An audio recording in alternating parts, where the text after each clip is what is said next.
They say silence is golden, but not all that glitters is peace. Sometimes what we call silence is not ego, but exhaustion, not pride, but protection, not distance, but survival.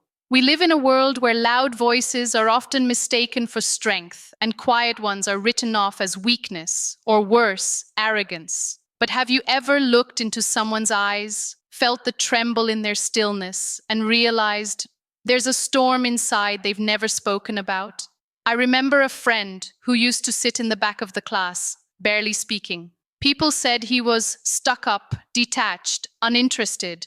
But years later, I found out he was fighting a war inside his head every day, just trying to make it through the hours without breaking down. His silence wasn't a wall, it was a wound. And it made me wonder, how many stories do we miss because we only listen to what's loud? Picture a person walking down a crowded street with their head low, earbuds in, pretending not to notice the world around them.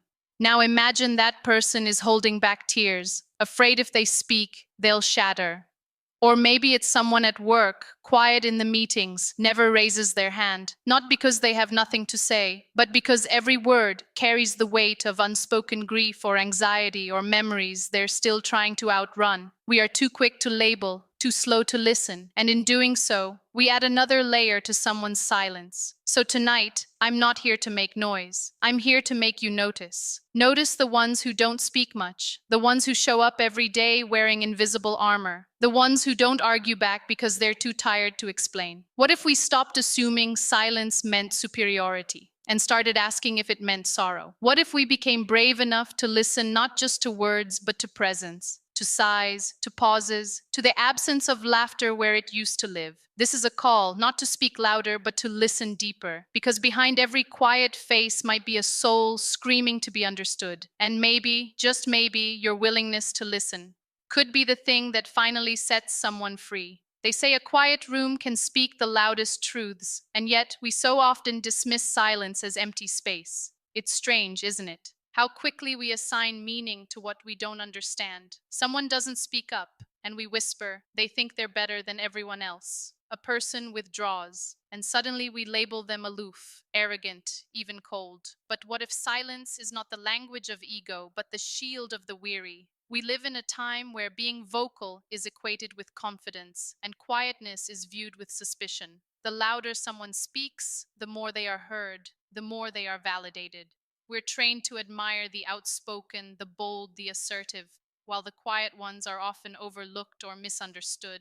There's this deeply ingrained idea that silence is a form of pride, a kind of passive resistance, or worse, a display of superiority. But this interpretation doesn't just miss the truth, it buries it. Silence, in many cases, is survival. It's the refuge people seek when words become too dangerous, too vulnerable, too raw. But instead of recognizing the weight that silence often carries, we interpret it as something cold, something ego-driven. Imagine someone sitting in a room full of people, not saying much, perhaps barely making eye contact. To an outsider, it might seem like disinterest or entitlement. But what if that person is simply trying to stay afloat? What if speaking requires a kind of energy they no longer have? What if the silence is not pride, but pain? I once knew someone who used to be the loudest voice in the room, full of laughter, storytelling, constant motion. You couldn't miss them. Then one day everything changed. They became quiet. They started keeping to themselves. The smile that used to light up their face seemed forced, occasional. People noticed, of course, but instead of concern, what surfaced was judgment. They've changed. They're acting strange. Maybe they think they're better than us now. No one asked what had shifted. No one questioned the silence with kindness. But behind that new quietness was the devastating loss of a loved one. A heartbreak, sleepless nights, therapy sessions, private battles. It wasn't ego. It was grief, wrapped in silence because words were too sharp and the world too loud. But society has little patience for quiet pain. We rush to fill silences with assumptions. We project our own discomfort onto others' stillness. When someone doesn't respond the way we expect, we create a narrative to explain their behavior, a narrative that often serves our own biases more than their truth. And in doing so, we dehumanize. We stop seeing people for who they are and start seeing them as symbols of what we fear or resent. There is a kind of arrogance, ironically, in assuming someone's silence must be about us, as if their decision not to speak, no,